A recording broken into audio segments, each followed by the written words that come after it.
Halo pemirsa, Anda menyaksikan berita nasional terkini bersama saya Restu Wulandari.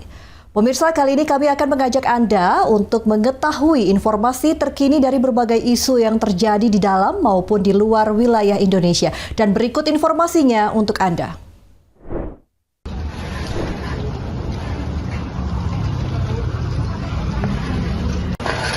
Kegiatan pembersihan dilakukan untuk memastikan lingkungan sekolah kembali bersih dan layak digunakan setelah terdampak banjir. Personil BRIMOB membersihkan ruang kelas, halaman sekolah, serta fasilitas pendukung lainnya agar proses belajar mengajar dapat segera berjalan normal. Kepala SD Negeri 1 Karangbaru Neti Surya menyampaikan apresiasi atas bantuan yang diberikan Polri. Neti menambahkan bahwa langkah cepat tersebut sangat membantu pihak sekolah dalam menyiapkan sarana pendidikan menjelang hari pertama masuk sekolah. Dengan selesainya kegiatan pembersihan, SD Negeri 1 Karangbaru dipastikan siap digunakan untuk kegiatan belajar mengajar pada hari pertama masuk sekolah. Bantuan ini juga memberikan kepastian dan rasa aman bagi guru, siswa, serta orang tua murid. Assalamualaikum warahmatullahi wabarakatuh. Kami dari SD Negeri 1 Karangbaru, saya selaku Kepala Sekolah Neti Surya didampingi dengan guru-guru kami mengucapkan ribuan terima kasih kepada Bapak Kapolri yang sudah mengirimkan pasukan BRIMOB ke sekolah kami untuk membantu membersihkan lingkungan sekolah kami.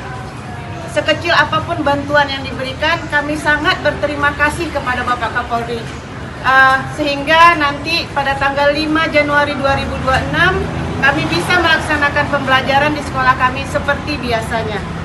Semuanya terima kasih Bapak Kapolri yang sudah memberikan bantuannya kepada SD Negeri 1 Karangbaru. Aksi kemanusiaan tersebut merupakan bagian dari komitmen Polri dalam membantu pemulihan kehidupan masyarakat pasca bencana, khususnya di sektor pendidikan. Sejalan dengan arahan Kapolri Jenderal Listio Sigit Prabowo, Polri terus hadir tidak hanya dalam menjaga keamanan, tetapi juga dalam misi kemanusiaan dan sosial di wilayah terdampak bencana. Dari Aceh Tamiang, Aceh, Tim Liputan Berita Nasional TV.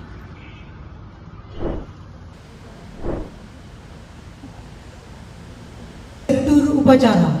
Menteri Agama Nasaruddin Umar menyampaikan bahwa Kementerian Agama memiliki perangkat organisasi lengkap mulai dari pusat, kantor wilayah di tingkat provinsi, kantor Kementerian Agama di tingkat kabupaten kota hingga kantor urusan agama KUA di tingkat kecamatan. Struktur ini memudahkan penyamaan data antara pusat dan daerah sehingga penanganan dampak bencana terhadap dunia pendidikan dapat dilakukan secara cepat dan akurat. Data yang dihimpun Kementerian Agama juga dinilai selaras dengan data yang dimiliki Badan Pusat Statistik atau BPS. Kesamaan data tersebut tidak terlepas dari sinergi yang terus dijalin Kementerian Agama dengan pemerintah daerah di berbagai tingkatan. Melalui pendataan tersebut, Kementerian Agama telah memetakan jumlah madrasah dan rumah ibadah yang terdampak, termasuk yang sudah dapat digunakan kembali maupun yang masih membutuhkan penanganan lanjutan. Bagi fasilitas pendidikan dan rumah ibadah yang belum dapat difungsikan, Kementerian Agama menyiapkan solusi sementara. Sejumlah masjid dimanfaatkan sebagai ruang belajar darurat, disertai pendirian tenda-tenda pendidikan untuk memastikan kegiatan belajar mengajar tidak terhenti.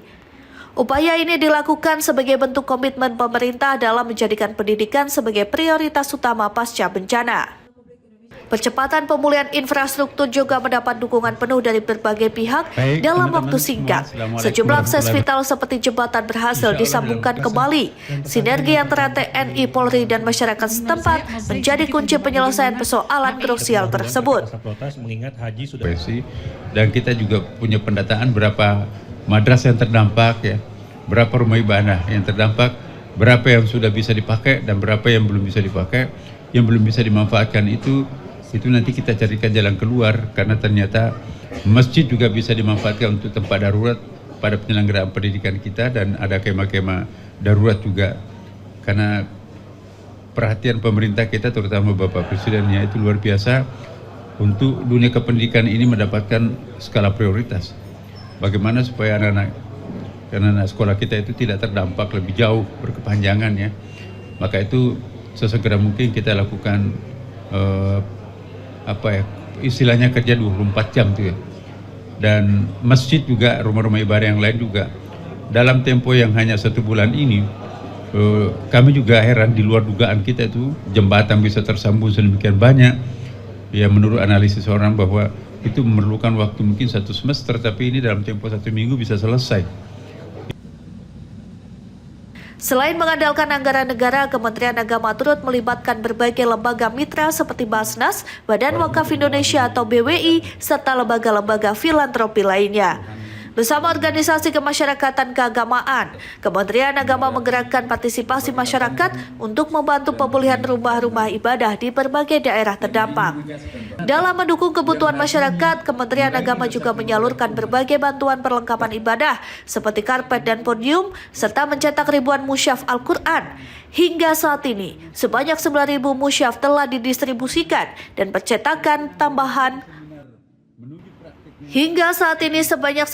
musyaf telah didistribusikan dan pencetakan tambahan terus dilakukan untuk memenuhi kebutuhan masyarakat, termasuk buku-buku keagamaan bagi anak-anak yang terdampak kerusakan perpustakaan akibat bencana.